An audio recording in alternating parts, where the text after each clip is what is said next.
Alright, welcome everyone. We are playing Mulan Evasive. We are playing a different version.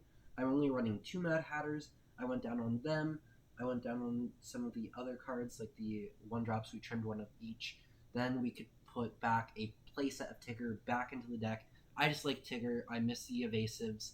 I just noticed that I was not getting a lot of Evasives on board each game. And then a lot of them just ended up getting inked.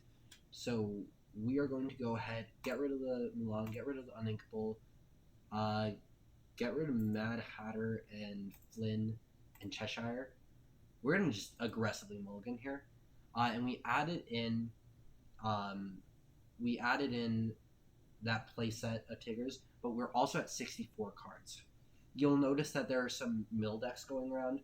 On the very off chance that we play against it, we are playing 64 cards, which will help us in that matchup. But we are also just wanting to play Dragonfires. I wanted to see if 60 as a Magic player is the optimal number to have in your deck. That's not debatable for me. You'll draw the cards you need when you need them. However, when you are playing with inkables versus uninkables, I have to wonder. I don't really want to. I don't want to just trade. I don't like the idea of this prince. I have to wonder if it's not worth it just to play them, and then I want to know how my curve works. If I still am consistently able to get my ink each turn that I need to. Because Dragonfire is a great card. We'll get rid of this. We're gonna play our Peter Pan. They can probably just board wipe us.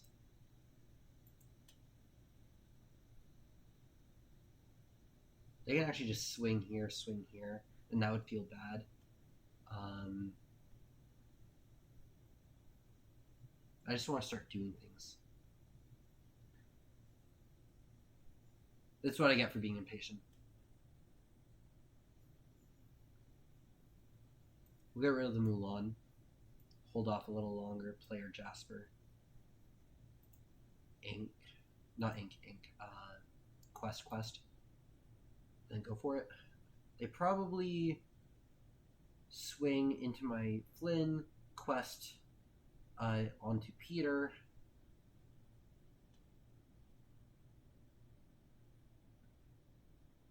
Do they have a whole new world here? That would be really funny. Oh, but if they swords, then I'm just so sad.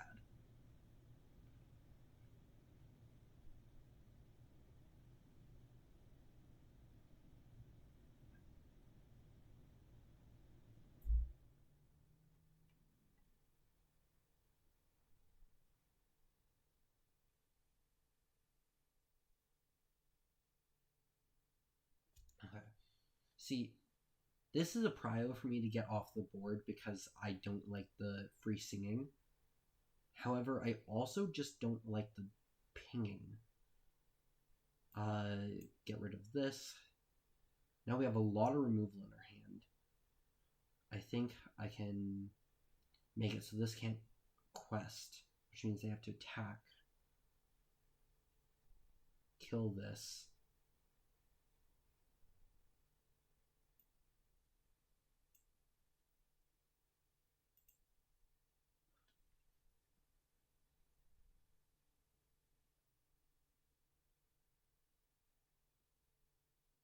I'm gonna kick myself if this isn't the good move.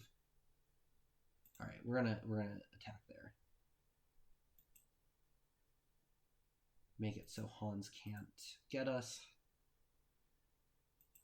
You know what? I'm just gonna go for the aerial.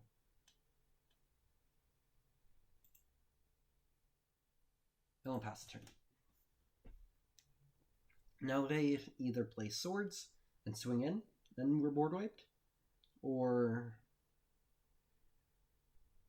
they just swing in like that. Do they double swing into Jasper? No, they're gonna try to do that, yeah. That makes more sense. And then swing into nothing. We'll play this to kill Tink. Nice.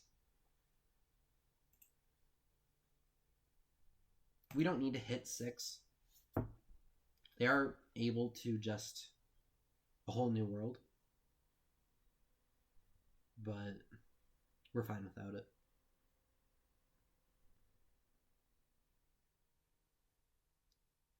Yep, there we go. We'll probably Dragonfire here. Oh, no, wait. That's funnier. Okay, play Genie, bounce Hans, and then use this. Now, if they whole new world this turn, then Hans goes away.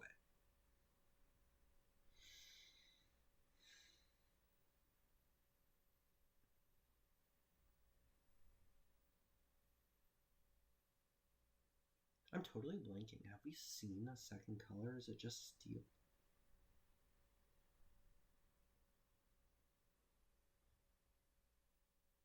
I feel like we have definitely seen. Yeah, it was. This is the ML game. Yeah.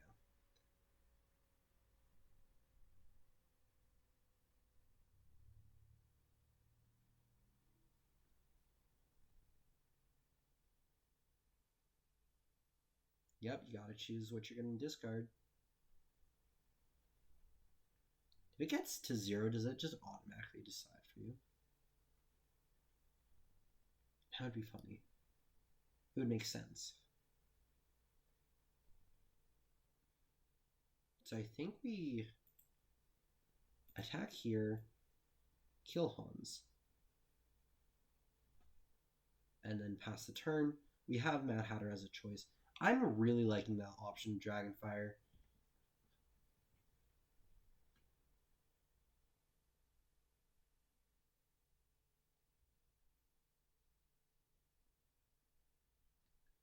It's just so easy to just answer something that you don't want to deal with.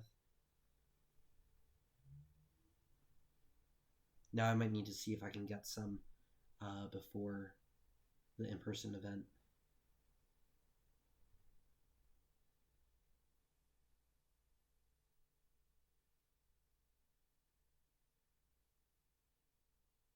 And of course, I'm going to post the deck list in the description. It's a little different than my other Mulan evasive decks.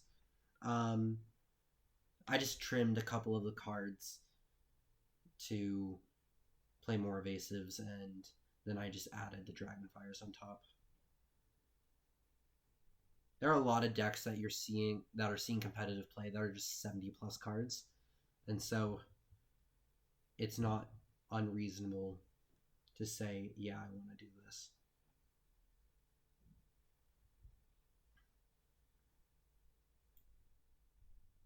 So are they just banking on like top decking a whole new world? He's not going to do anything. He's going to accidentally kill my Genie. So I'm going to also bank on them getting a whole new world. Alright, and if they don't do anything, then we win.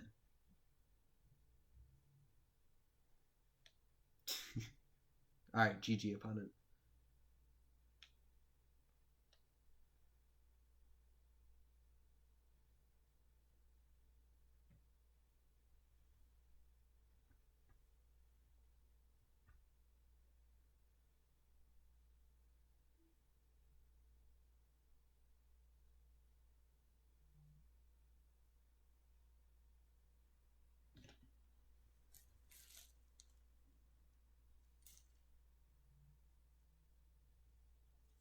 Alright, there we go. We got the dub. Alright, GG's opponent, we will take this. So 64 cards. This is sample size of one game. As a player who plays competitively in multiple card games, I can tell you that sample size of 1 is not enough. But I am so happy that our first game playing Dragonfire, we got 2. And we got to see when it works.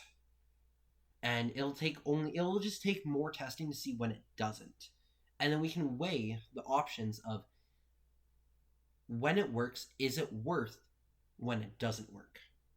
And that's the thing when you play these good cards, is that Dragonfire is just a good card.